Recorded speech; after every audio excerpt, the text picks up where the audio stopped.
Everyone in the royal court saw the moment the Alpha King died. His body did not fall at first. It stood there, beneath the black banners of the moon throne, crowned in iron, wrapped in wolf fur and shadow, while the great hall held its breath around him. One heartbeat vanished. Then another. Then another. The healers froze. The nobles recoiled, and the royal guards reached for their blades, because no Alpha's heart was supposed to stop while his eyes remained open. But King Kael'ver did not look at his healers. He looked across the court at the girl, kneeling in chains before him, the daughter of the enemy he had executed at dawn, and with the last strength left in his dying body, he spoke only one command: "Bring her to me." Her name was Elara Thorn, though the court called her traitor's blood, wolfless wretch, and orphan carrion. She had been dragged into the palace courtyard before sunrise, her wrists bound with silver links, her dress torn at the hem from the mud road outside the capital. The nobles had gathered to witness her punishment, not because she had raised a blade, not because she had cast a spell, but because she had been born to the wrong bloodline. Her father, Lord Marek Thorn, had once led the Ashen Vale rebellion against the Moon Crown, and though he had failed, his name remained a poison in every noble mouth. That morning, when the execution bell rang across the city and her father's head fell beneath the black axe, Elara did not scream. She only stood in the crowd, pale and shaking, while every wolf in the square smelled her grief. By noon, she had been brought before the Alpha King himself. Kael sat upon the moon throne like a carved storm, tall and broad-shouldered, his dark hair bound with a strip of black leather, his golden eyes cold enough to silence even the proudest Alpha lords. His reputation had crossed every border. The king who had conquered 7 packs before his 25th winter, the wolf who could tear a rival Alpha apart without shifting, the ruler whose command could bring armies to their knees. Yet the closer Elara came to him, the more she noticed what others did not. His hand trembled once against the arm of the throne. A faint grayness touched the edge of his lips. Beneath the weight of his fur mantle, his breathing was too measured, too controlled, as if each breath was a battle he refused to lose in public. The council demanded that she kneel. Elara remained standing. A ripple of insult moved through the hall. Lady Seraphine Vale, the king's intended bride, and the most beautiful noblewoman in the court, stepped forward in a gown of silver silk and moonstone clasps. Her smile was gentle enough to fool strangers and sharp enough to wound anyone beneath her rank. "A traitor's daughter forgets her place," she said softly. "Perhaps she was raised among dogs instead of wolves." Laughter spread through the nobles like spilled wine. Elara lowered her eyes, not from obedience, but because if she looked at the king, she feared her hatred would burn too visibly. Kael watched her without expression. "Do you deny your father's treason?" Elara's throat tightened. Her father had been many things: proud, reckless, bitter, dangerous. But treason was the word victors carved into the bones of the defeated. "I deny nothing," she said. "You have already decided what my blood is worth." A noble Alpha struck her across the face before the final word had faded. The blow sent her to one knee. Pain flashed white behind her eyes, but she did not cry out. The court laughed again, louder this time, entertained by her silence. Kael's gaze moved to the man who had struck her, and for one strange instant, the hall grew colder. The noble lowered his hand and stepped back, though the king had not spoken. Elara did not understand why that silent warning felt less like mercy and more like possession. The council declared her sentence: exile beyond the northern border, where rogue wolves hunted the frozen passes, and no banished human-blooded girl survived more than a night. It was a death sentence dressed as royal mercy. Elara lifted her chin. If she had to die, she would not beg before the man who had taken everything from her. But as the silver chains were pulled tighter around her wrists, something changed. The torches along the walls bent inward, their flames leaning toward her, as if drawn by a breath no one else could feel. A low vibration moved through the stone beneath her knees. Every wolf in the hall stiffened. Then the Alpha King's heart stopped. At first, only the royal healer noticed. His wrinkled fingers pressed against Kael's wrist, and all color drained from his face. "My king," he whispered. Kael's eyes remained open. but his breath hitched with terrible restraint. The second heartbeat failed. The third. A shadow crossed the gold of his irises, and the great wolf behind his human skin stirred like a beast chained in a collapsing cage. Panic broke through the court. Guards rushed forward. Seraphine turned pale. The corrupt council lord Edric Voss shouted for the healers to move, but none of their moon salve, blood salts, or sacred chants could bring the rhythm back. Only Ilara heard it. Not silence, but a hollow pull inside her own chest, as if something buried in her blood had awakened and answered him. Her pulse struck once, violently. Kyle's gaze snapped to her. Across the distance between throne and prisoner, hatred met desperation. He should have looked powerful in that moment, but Ilara saw the truth beneath the crown. The Alpha King was dying, in front of those who worshipped his strength.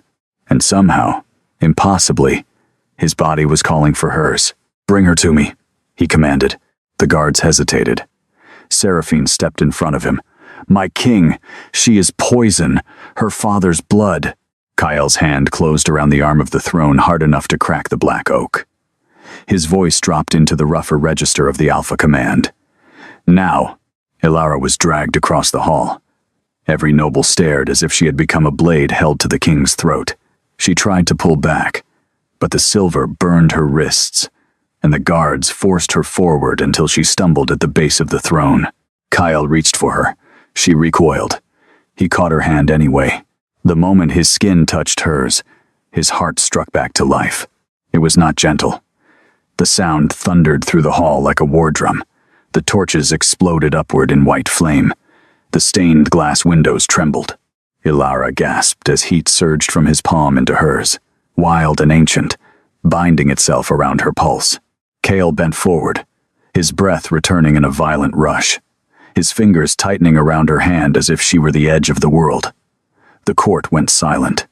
Even Seraphine stared with parted lips, no longer able to hide the terror in her eyes. Ilara tried to wrench free. "Let go of me." Kyle did not. For the first time since she had entered the hall, his mask fractured. Not with softness, not with love, with recognition. "What are you?" he whispered. She hated him for the question, because she had no answer. She was the daughter of a dead rebel, a low-born prisoner, a girl with no wolf, no pack, no throne, no future. Yet the Alpha King's heartbeat now lived beneath her fingers, and every person in the court had seen it. Council Lord Voss recovered first. His dark eyes narrowed, already calculating. "This is forbidden bloodcraft. The thorn line always dealt in treachery. She has cursed him." "She saved him," the royal healer said, voice shaking. "She touched him after he fell ill," Seraphine said quickly. "That does not mean salvation. It may mean she caused it." Ilara looked at the king. "You killed my father this morning. If I had power over your heart, I would have let it stop." The words should have earned her death. Instead, Kale's mouth curved with something almost like pain. "Then it seems we are both disappointed." That was how her exile ended before it began. Not with mercy, but with necessity. Ilara was not freed. She was moved into the eastern tower under guard, watched by healers, priests, and soldiers who treated her like both plague and relic. The chains were removed from her wrists, but the door was locked from the outside. At dusk, the royal healer came with a trembling candle and told her the truth no court singer had ever dared to sing. The Alpha King's heart had been failing for months. No wound caused it. No poison could be found. Every night, the pauses grew longer. Every dawn, he rose more powerful and more doomed. "Why me?" Ilara asked. The healer looked toward the locked door before answering. "There are old records, broken ones. They speak of two bloodlines bound beneath the first moon, Vare and Thorn. One made to rule the wolf kingdoms, one made to keep the ruler alive if his power turned against his own heart." Ilara laughed once, bitter and breathless. "My father hated him." "Yes," the healer whispered. "Perhaps because he knew." That night, Kale came to her chamber alone. He should not have.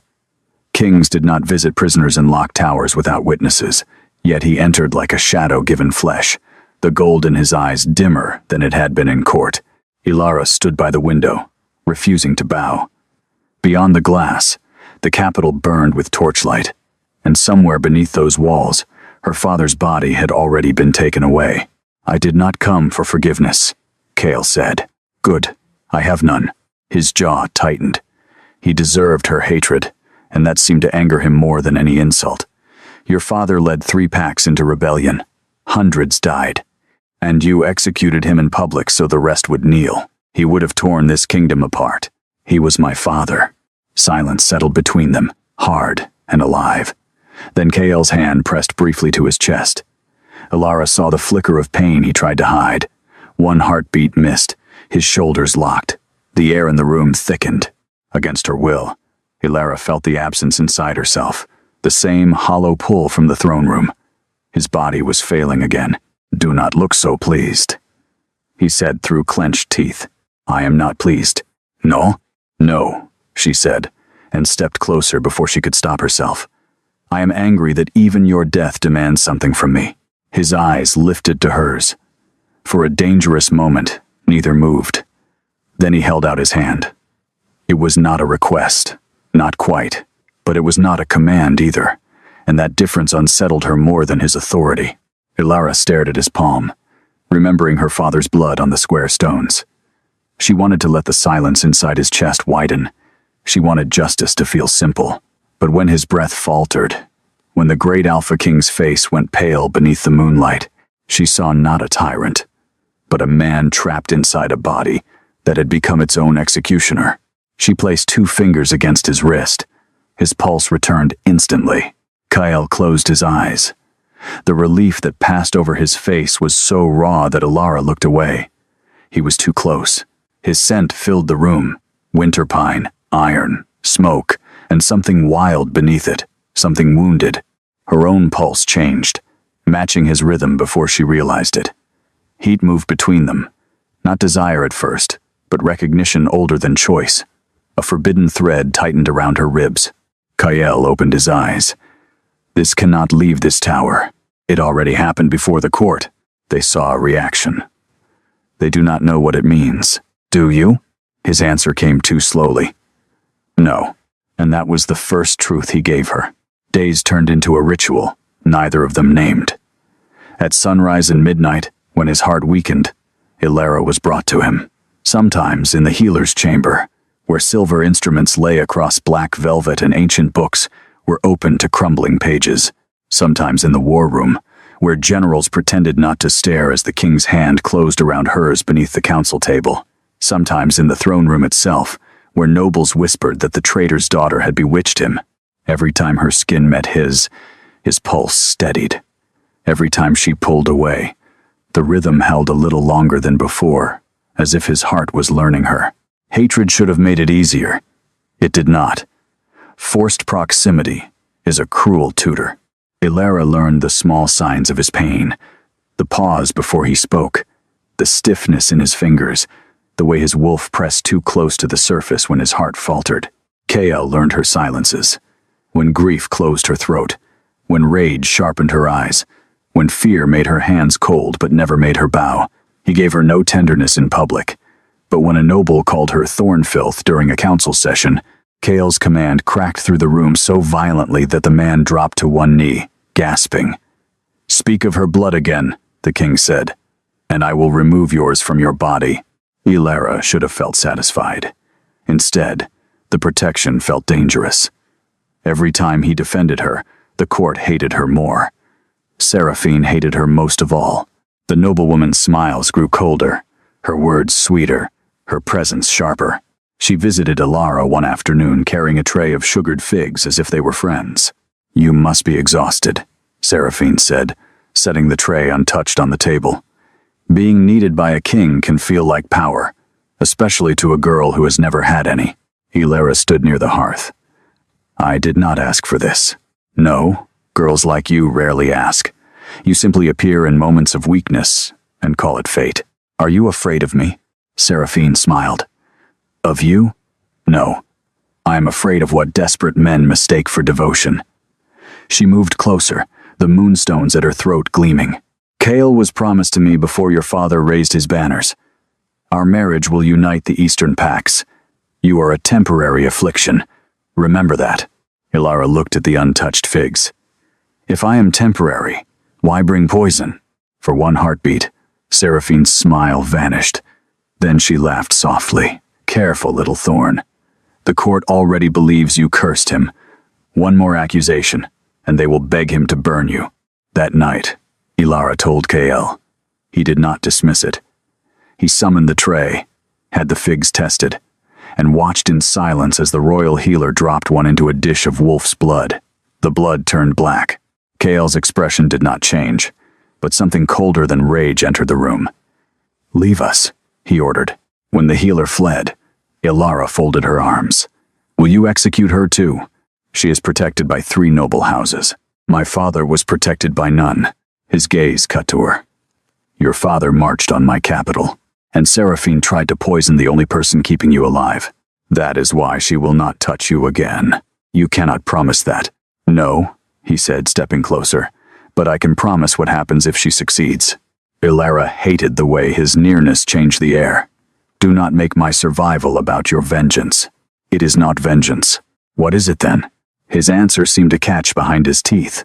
The firelight moved across his face, revealing the exhaustion he hid from everyone else. "I do not know anymore." The words should not have affected her, but they did, because somewhere between the throne room and the tower, between hatred and reluctant mercy, the Alpha King had stopped being only the man who executed her father. He had become the man whose heart faltered beneath her fingertips, the man who looked at her as if she were both danger and salvation, the man who did not sleep unless she sat beside him. The first time he slept, it was an accident. A storm had broken over the capital, turning the windows silver with rain. Kale had been standing over a map of the northern border when his pulse stuttered so violently that he nearly fell. Ilara caught his wrist with both hands, and the contact sent a surge through them so bright that every candle in the room guttered blue. He sat heavily in the chair, breathing hard. She should have called the healer, but his grip tightened when she moved. "Stay," he said. It sounded like a command ruined by need. So she stayed. She sat beside him in the war room while thunder rolled over the palace, and his pulse slowly steadied beneath her thumb. Minutes passed. Then his head bowed.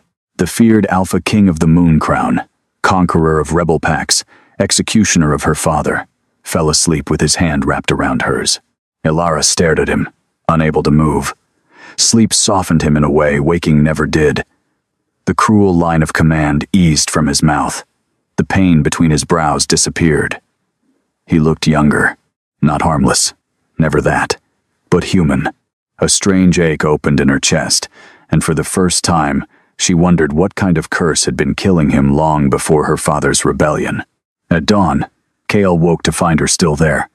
Their hands were still joined. Neither spoke. The storm had passed, and pale light spilled across the map table like a blessing neither trusted.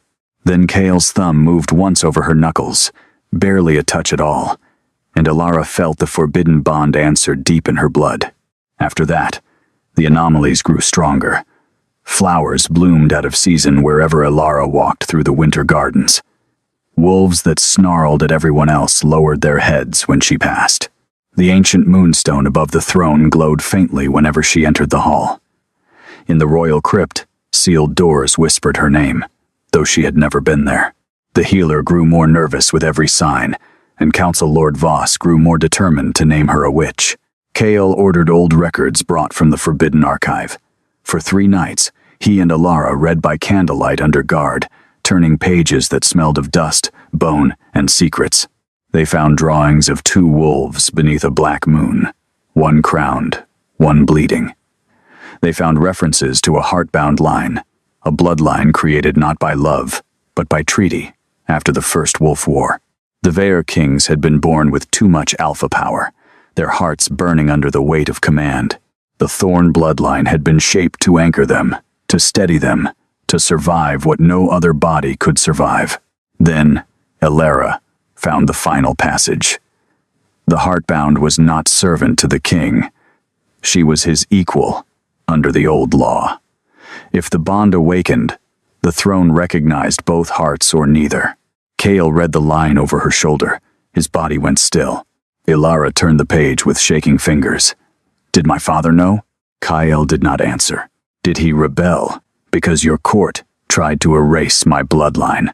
Ilara, did you execute him without knowing why he fought? His silence struck harder than any slap. She stepped away from him. The candles flared. You did not even ask. His face tightened. He attacked first, and you killed him before the truth could become inconvenient. Kale reached for her, but she pulled back. The moment contact broke, his heart stumbled. He hit it badly. Ilara saw the pain, and for one terrible second, she wanted him to feel it. She wanted him to understand what it was to have survival held in the hands of someone who hated you. Do not follow me, she said. He did not.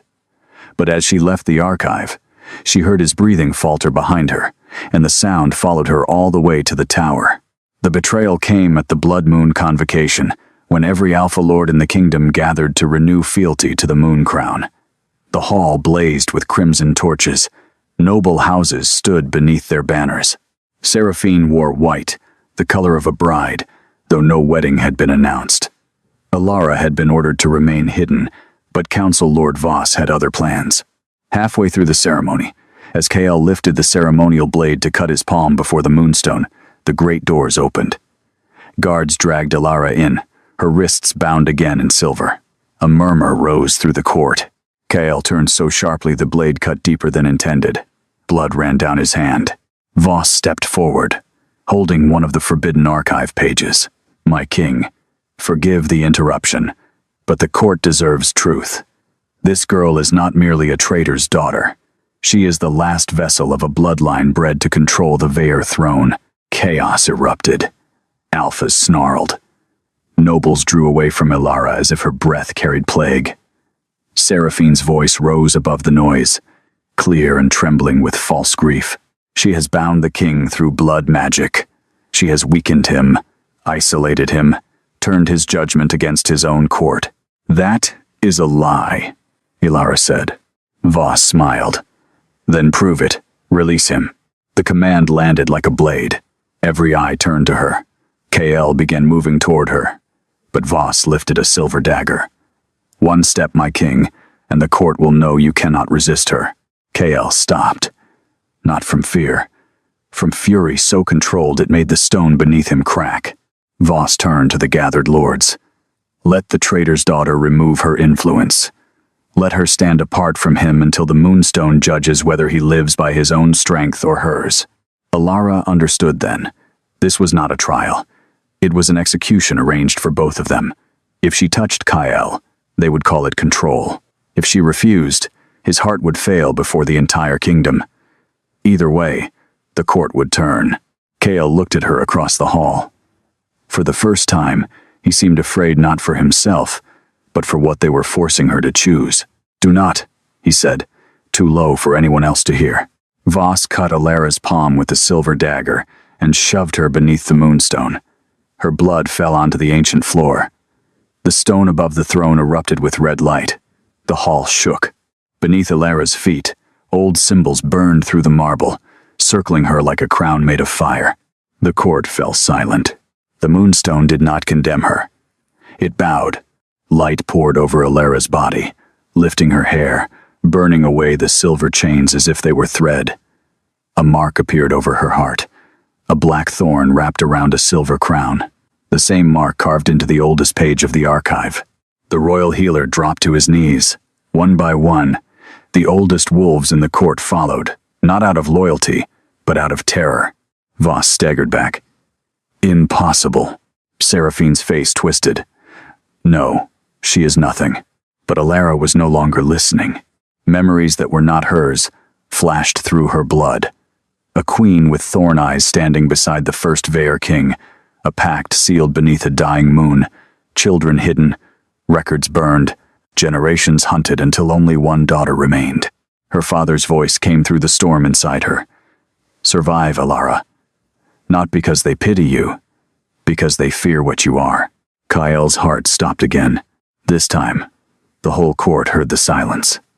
The Alpha King swayed, but did not fall. His wolf surged behind his eyes, monstrous and golden, trying to keep the body alive by force. The throne cracked behind him. Shadows gathered at his shoulders like wings. The curse was no longer hidden.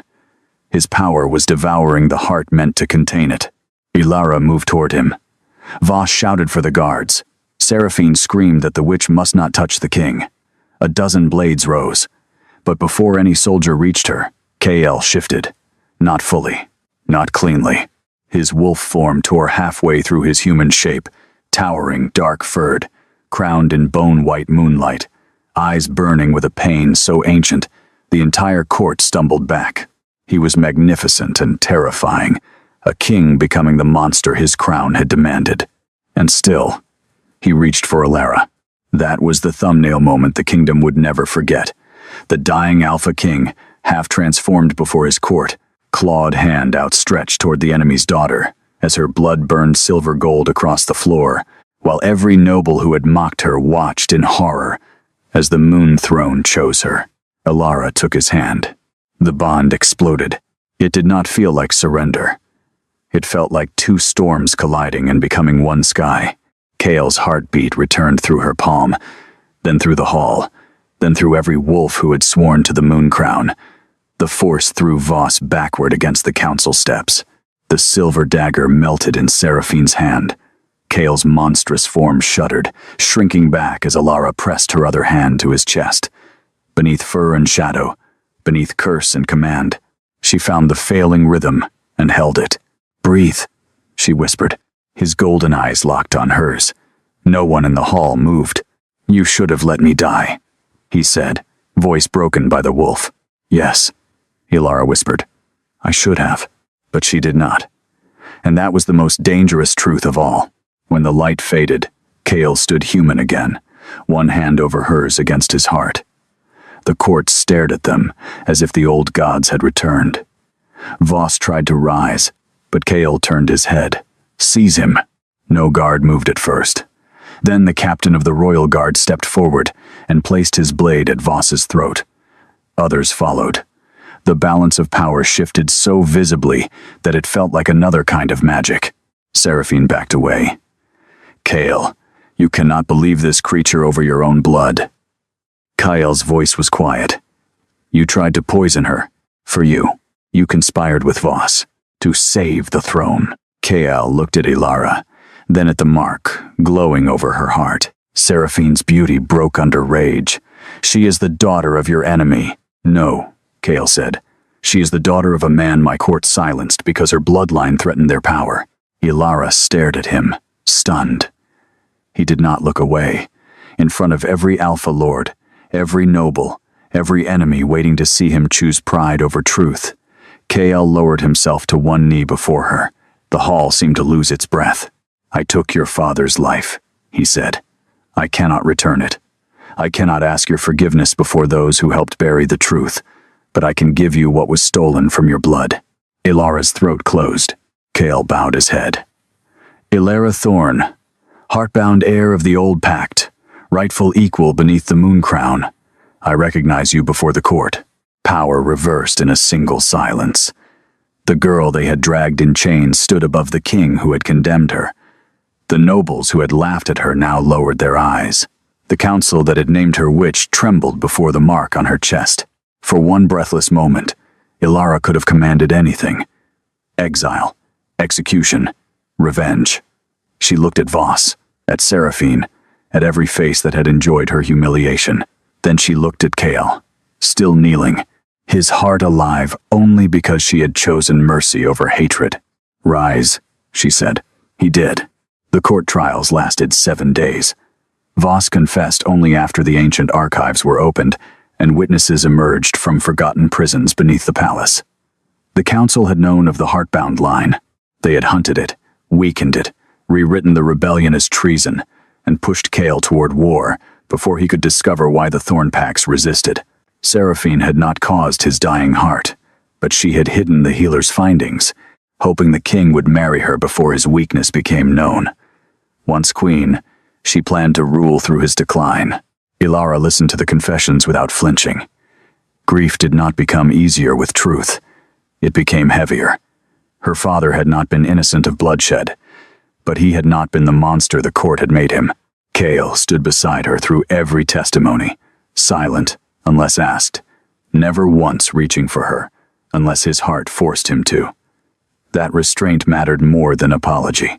He was learning that need did not grant ownership. On the 8th night, Ilara went to the execution courtyard alone.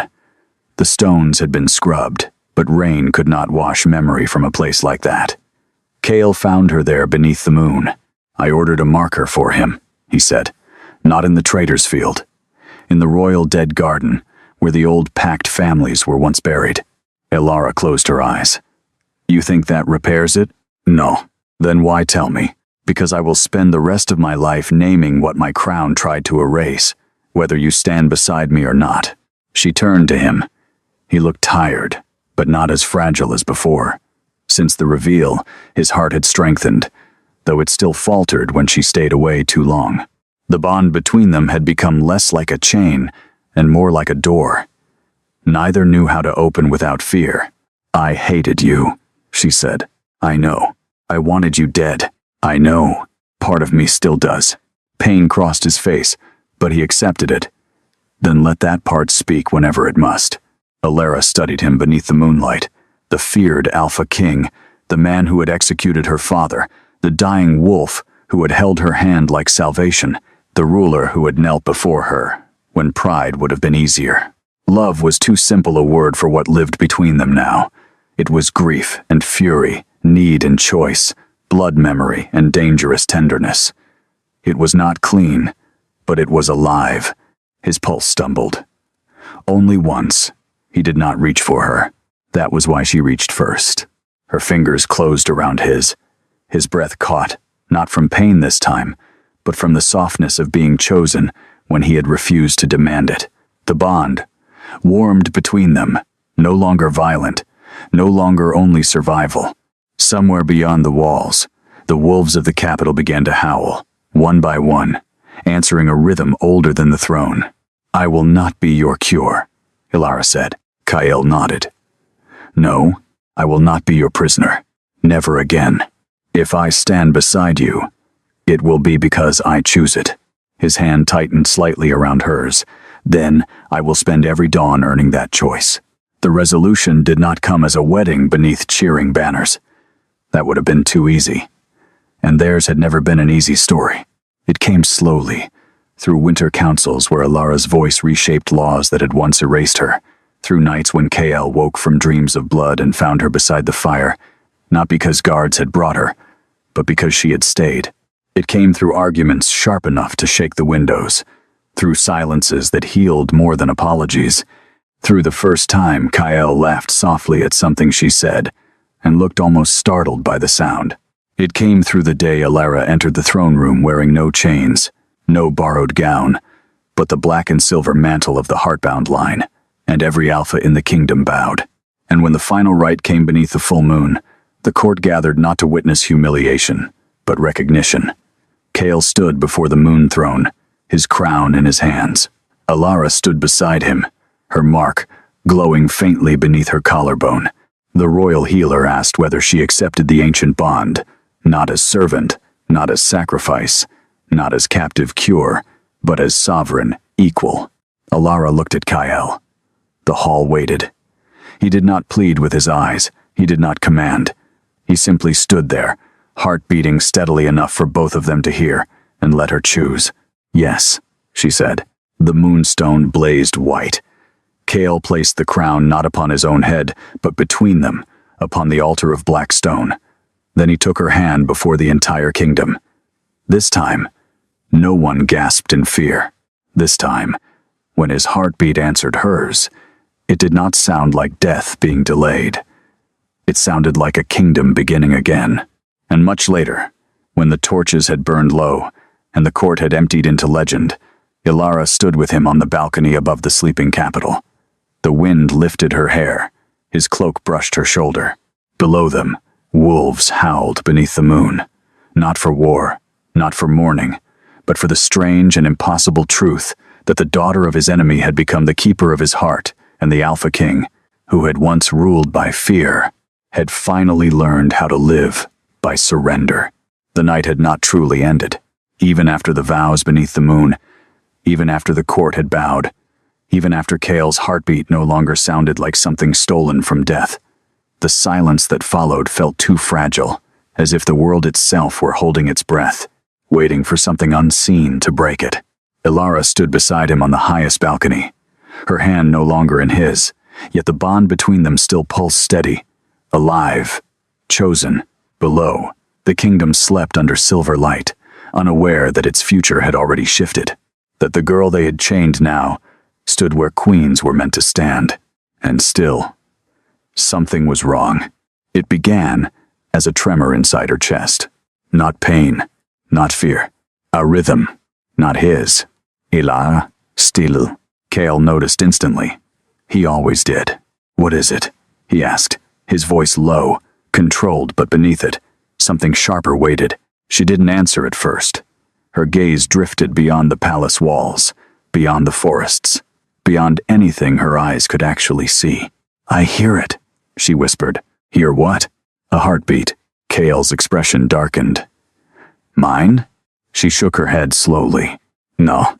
The word fell between them like a blade. For a moment, nothing moved. Then, a presence. No footsteps. No warning. Just the sudden awareness that they were no longer alone.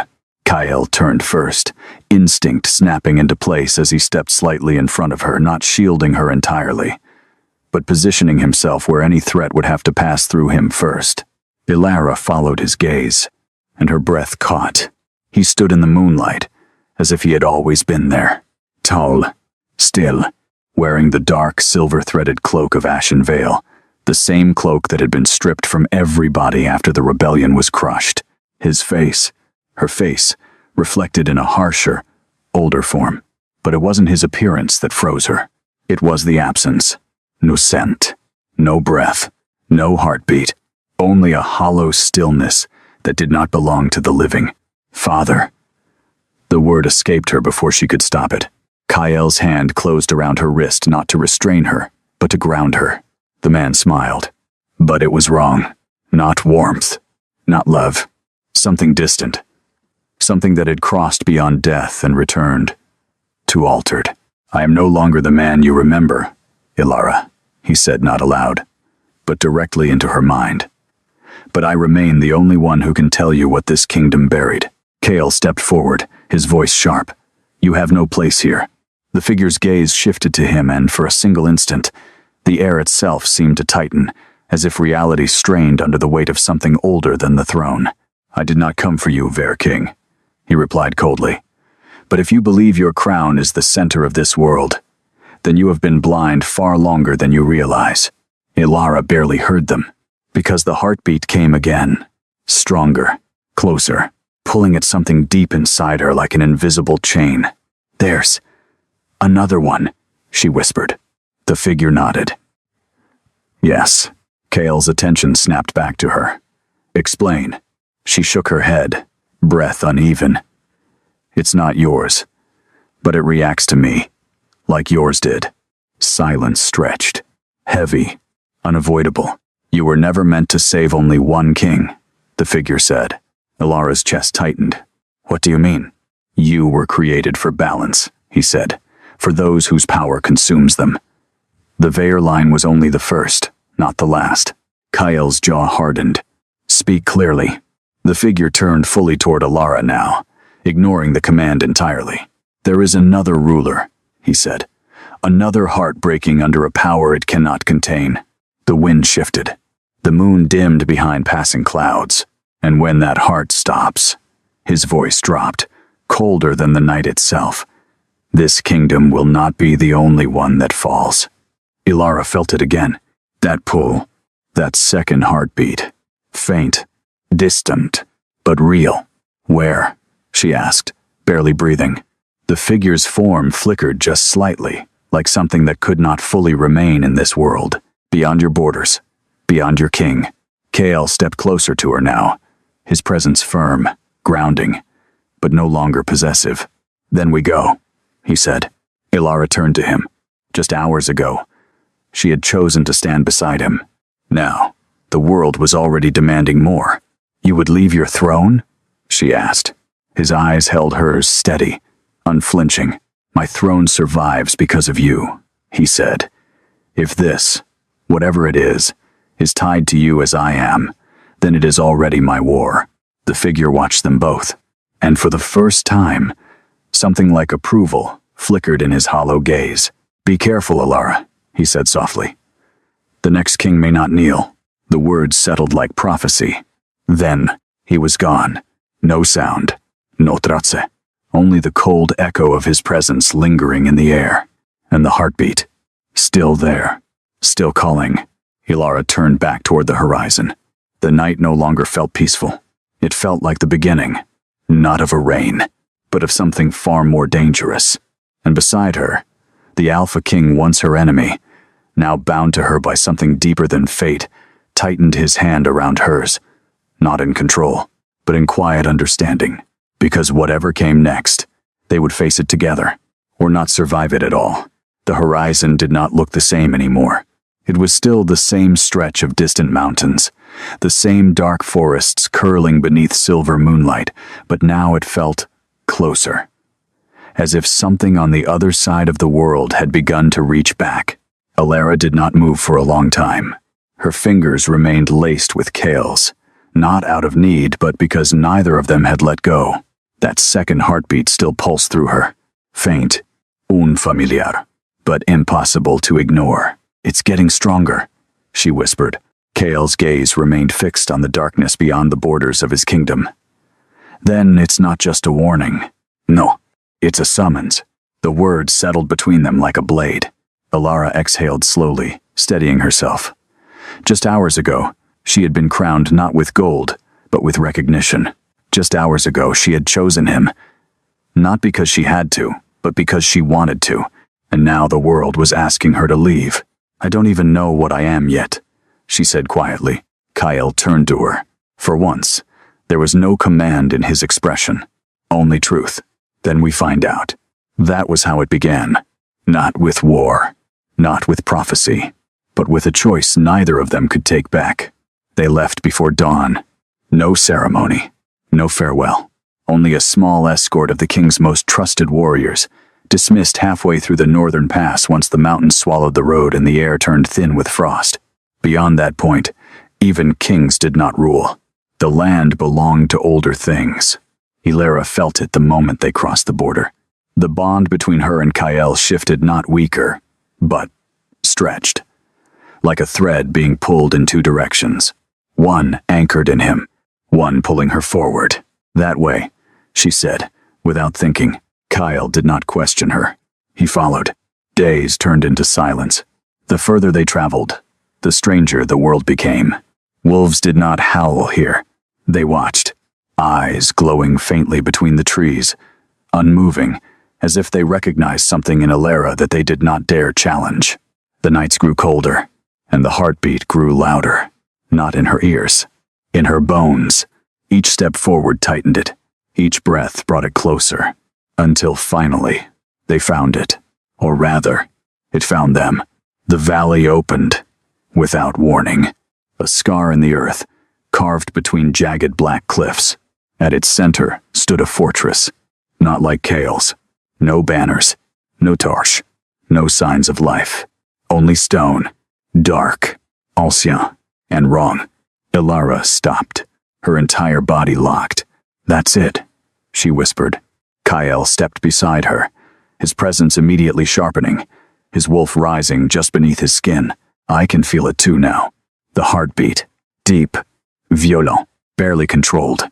"Whoever he is." Kale's voice lowered, dangerous now. "He's not holding it together the way I was." Ilara swallowed. "No, he's losing." And then, the gates moved. Not opened. Moved. Stone grinding against stone, as if something inside had just woken up. A figure stepped into the moonlight. Tall, broad, bare-chested despite the cold. His skin marked with dark, vein-like fractures that pulsed faintly with something that was not blood. And his eyes, they were not gold like Kale's. They were red, burning, unstable, locked directly onto Ilara. The second heartbeat exploded inside her chest. She gasped. He staggered, Then he smiled. Not with relief. Not with recognition. With hunger. So, his voice cracked, rough, as if it had not been used in years. You're the one. Kyle moved instantly, stepping in front of her. The air snapped. Power collided. The ground beneath them fractured. You don't come any closer, Kyle said, his voice carrying the full weight of an alpha command. The man tilted his head slowly, then laughed. A broken, dangerous sound. You think that works on me? He said softly. And then, he took one step forward. Kale's control slammed into him and shattered. Ilara felt it. The difference. Kyle was power contained. This one was power unleashed, unstable, unbound. And you brought a king with you, the man continued, eyes flicking briefly to Kale before snapping back to her. How thoughtful. Stay back, Kale growled. But Ilara already knew. This wasn't a situation he could command. This wasn't a court. This wasn't his kingdom. And this wasn't his bond. The man took another step, closer. The cracks along his skin spread, glowing brighter. His heartbeat thundered wild, erratic, collapsing in on itself. You feel it, don't you? He said, voice dropping lower now. That pull. Ilara did not answer. She didn't need to, because her body had already taken a step forward. Kale's hand caught her arm. Hard. No. She looked at him. For a moment, everything stilled. You said it yourself, she whispered. This is my war. His jaw tightened. And I'm not losing you to it. You're not losing me. You don't know that. Neither did she. But the heartbeat, it was breaking. Faster. Now. More violently. If it collapsed, she knew exactly what would happen. She had already seen it once. She stepped out of his grip. Kale didn't stop her this time. But the tension in him didn't ease. It coiled. Ready. If anything went wrong, he would tear this entire place apart. Ilara walked forward. Slowly. Carefully. The man didn't move. Didn't attack. Didn't speak. He just watched her. Like a starving predator watching the only thing that could either feed him or end him. When she reached him, she stopped. Close enough to feel the heat rolling off his body.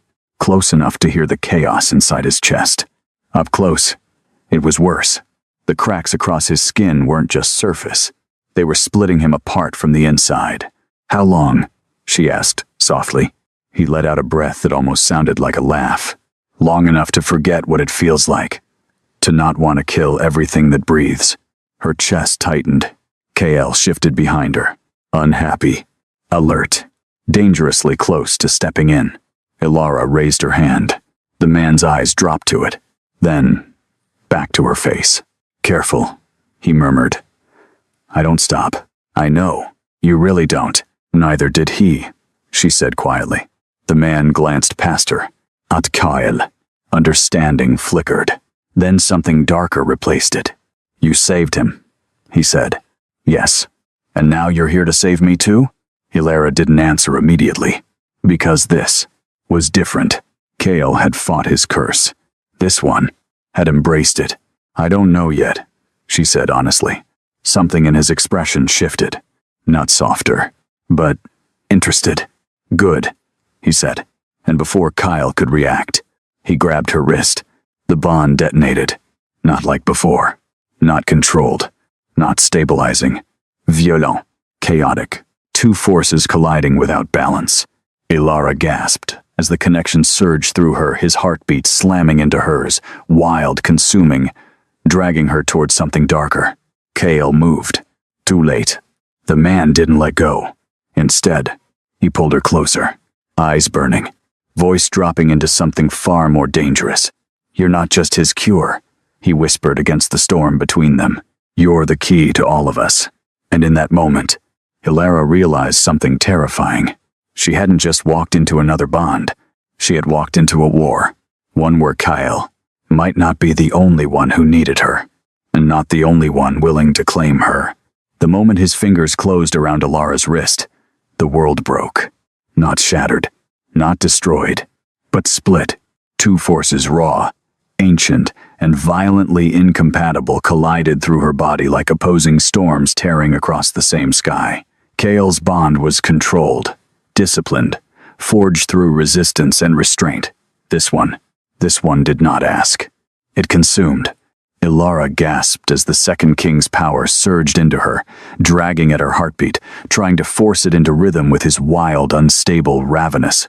It felt like standing at the edge of something that did not fear destruction, because it had already accepted it. Behind her, Kael moved. Fast. Deadly. The ground cracked beneath his step. Let her go. It wasn't a request. It was an alpha command, sharpened into a weapon. But the man in front of Ilara didn't even flinch. Instead, he tightened his grip. His red eyes flickered with something darker than defiance. Interest. "You're stronger than I expected," he murmured, not to Kael but to her. The pull inside Ilara intensified. Her vision blurred. Not from weakness, from overload. 2 heartbeats, 2 bones, trying to claim the same space inside her. "Stop," she whispered, breath catching. "You're tearing it apart." "Good," he said softly. Kael's control snapped. In a single motion, he crossed the distance between them and slammed his hand against the man's chest power, exploding outward, forcing space between them as Ilara was torn free from the grip. She stumbled back. Kael caught her instantly, one arm around her, the other raised, ready to kill.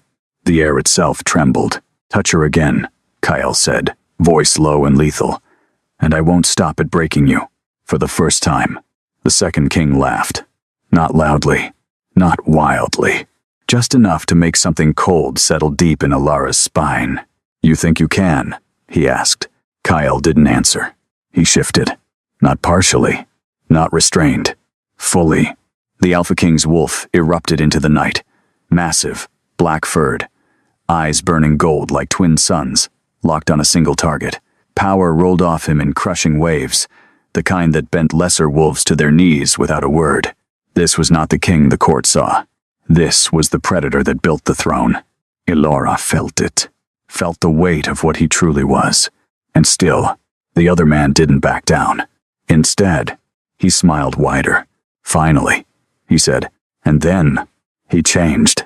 Not like Kael, not controlled, not elegant. His body twisted, cracked, reshaped violently, bones shifting beneath skin that split with glowing fractures. Dark energy bled through every seam, as if something inside him was clawing its way out instead of transforming. When it was done, he stood there, half beast, half man, and entirely unstable. His eyes burned brighter. His heartbeat, if it could still be called that, thundered like something on the verge of collapse. Ilara's chest tightened. This wasn't just power. This was decay. "You're dying," she said. He tilted his head. "Of course I am." No denial. No fear. Only truth. Kael stepped forward, positioning himself between them again. "You won't take her with you." The Second King's gaze flickered between them, then settled on Ilara. "You already came to me," he said quietly. "That means you felt it." She didn't answer, but her silence confirmed everything. The bond pulsed again, stronger, demanding, not asking for connection, demanding balance. Kael felt it too, and this time, his expression changed. Not anger, not dominance, something far more dangerous. Realization. "She doesn't just stabilize us," he said slowly. The Second King's smile deepened. "No." Kael's eyes narrowed. "She equalizes us." Yes. The word landed like a verdict. Ilara's breath caught. "What does that mean?"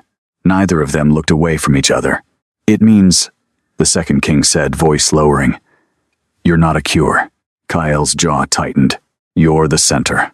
Silence. Heavy. Unavoidable. Ilara felt it then. Fully. Not just 2 bonds, but something larger.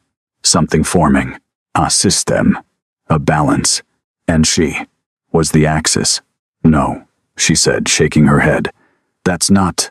"It is." Kael cut in, his voice sharp now, not at her, but at the truth he couldn't ignore. "You felt it the moment he touched you." The Second King added. "Didn't you?" She had. That terrifying shift. The way her body didn't reject him. It adapted, adjusted, like it was made for this. "I didn't choose this," she said. "Neither did we," Kale replied. For the first time, they were aligned, not as rivals, but as two predators forced into the same hunt. And that was far more unstable than war. The second king stepped forward again. Kale, tinsel. But Ilara raised her hand. "Wait." Both of them froze. That alone said everything. Her voice mattered. "I don't belong to either of you," she said, forcing steadiness into every word. The second king smiled faintly. "I know." Kale didn't speak, but his silence was not agreement. It was restraint. "And I'm not choosing between you," she continued. "Not yet." That word shifted something.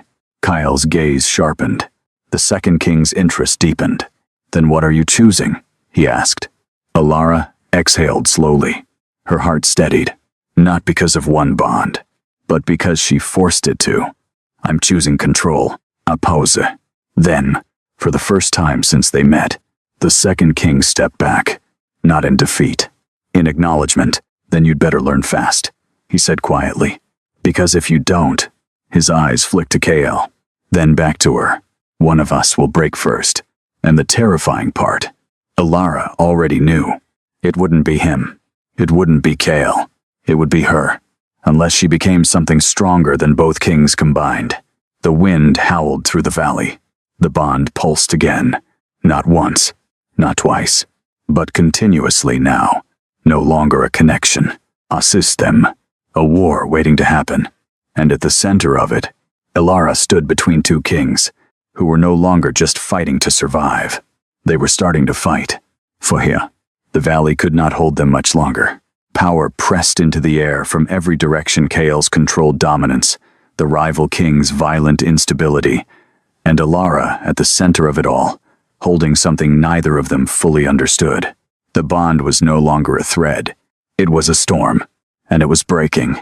Ilara felt it first, not in her chest, but in the space between them. A fracture. Small, but spreading. "If this continues," she whispered, her voice unsteady for the first time, "one of you won't survive it." Kale didn't look away from the other king. "I know." The rival king smiled faintly, though the cracks across his body were spreading faster now, glowing brighter, as if something inside him was tearing free. "Then maybe it's time we stop pretending this has more than one ending." The ground split beneath his feet. Dark energy surged upward, swallowing the space around him as his form shifted further. Less human now, more beast, more chaos than control. Ilara's breath caught. This was it. Not tension, not warning. Collapse. "Kyle," she started. "I see it." His voice had changed. Not louder, not harsher, colder, decided. He stepped forward, not as a king, not as a man trying to survive, but as something far more dangerous, a predator who had chosen. The rival king tilted his head, watching him approach. "Finally," he murmured. "Now it's honest." Kyle didn't answer. He shifted. But this time, it wasn't just power, it was precision. His wolf form erupted not in chaos, not in desperation, but in absolute control. Every movement exact, every step calculated. The kind of dominance that didn't need to overwhelm the world, because it already owned itself. Ilara felt the difference instantly. The rival king was breaking under his power. Kyle was mastering it. They collided. The impact shattered stone, sent shockwaves tearing through the valley as two forces slammed into each other, one wild, one controlled, one collapsing, one holding. Claw met claw. Teeth snapped. Energy ripped through the air like lightning. But it didn't take long, because the truth had already been decided. The rival king was strong, but he was unstable. Every strike he made burned through what little control he had left. Every surge of power pushed him closer to the edge. KL didn't rush, didn't overpower. He waited, watched, adapted, and then he saw it. The break. A single moment, a single misstep. The rival king lunged too hard, too fast, too desperate. KL moved, not back, Forward. Inside the attack. His jaws closed around the rival king's throat, not to tear it out, but to stop him, to pin him, to end it. The valley went still. The rival king froze, breathing hard, body cracking further. On the edge. For a moment, Ilara thought Kael would kill him. She felt it in the tension, in the finality of the position. One movement, and it would be over. But Kael didn't. Slowly, he released. Stepping back, the rival king staggered, barely holding his form together now, his red eyes flickering not with rage, but something else. Understanding. You could have ended it, he said, voice rough. Kael's gaze didn't soften. You were already ending yourself. Silence. Heavy. Final. Ilara stepped forward, her heart still racing, but steady now, not pulled in two directions anymore. The bond had changed. The pull from the rival king was still there, but weaker, distant, like something no longer meant to claim her. You're not meant to win, she said quietly to him. His eyes met hers. For the first time, there was no hunger in them, only truth. I know. The cracks spread further across his body. Light, dark, unstable began leaking through. But you were meant to find me, he added. Ilara's breath caught. Why? A faint smile. Because now you understand what happens when power has no control. His gaze flicked once more to Kael. Don't become me. And then, he let go. Not of her, of himself. The energy inside him surged one last time, violent, unstoppable, and then collapsed inward. No explosion. No destruction. Just silence. Where he stood, there was nothing left. The valley calmed. Slowly, the storm faded, and for the first time since it began, Ilara felt only one heartbeat pulling at hers. She turned. Kael stood a few steps away, still in wolf form, watching her. Waiting. Not claiming. Not demanding. Waiting. She walked toward him, every step steady. Certain. When she reached him, he shifted back, human again, breathing controlled, eyes locked on hers. You could have chosen differently, he said quietly. I know. You felt it. Yes. A pause. Then, Ilara stepped closer. Not pulled. Not forced. Chosen. I chose you, she said. Not because she had to. Not because the bond demanded it, but because she wanted to. Something in Kael broke then. Not control. Not strength. But the last wall he had kept between them. He reached for her. This time, she didn't resist. Their hands met, and the bond settled. Not explosive. Not consuming. Balanced. Alive. The storm was gone. What remained was something stronger. Something real. Later, when they stood again at the edge of the world, the kingdom waiting behind them, the war finally silent, Ilara rested her head lightly against his shoulder. No chains. No commands. No fear. Just choice. Kael's hand tightened slightly around hers. Does it still call to you? He asked. She listened. Waited. Then shook her head. No. And for the first time, there was nothing pulling her away. Only something holding her here. With him. Not as his cure. Not as his obligation. But as his equal. His balance. His queen. And this time, the story didn't end with survival. It ended with something far more dangerous. Peace. And the kind of love that had to be chosen. Again. And again.